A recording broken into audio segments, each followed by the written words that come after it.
കുടുംബശ്രീ ദേശീയ സരസ് മേള കളമശ്ശേരി നഗരസഭയിൽ സ്വീകരണം നൽകി. കുടുംബശ്രീ ദേശീയ സരസ് മേളയുടെ ദീപശിഖ പ്രയാണത്തിന് കളമശ്ശേരി നഗരസഭ അങ്കണത്തിൽ സ്വീകരണം നൽകി. കുടുംബശ്രീ മെമ്പർ സെക്രട്ടറി കൃഷ്ണകുമാർ ദീപശിഖ ഏറ്റുവാങ്ങി.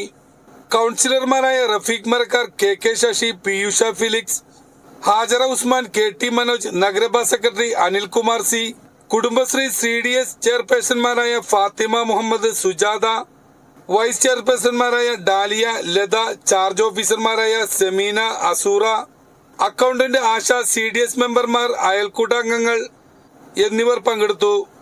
തുടർന്ന് സരസമേളയുടെ പ്രചരണാർത്ഥം പതാക ഉയർത്തലും റാലിയും നടത്തി. ന്യൂസ് 95 കളമശ്ശേരി.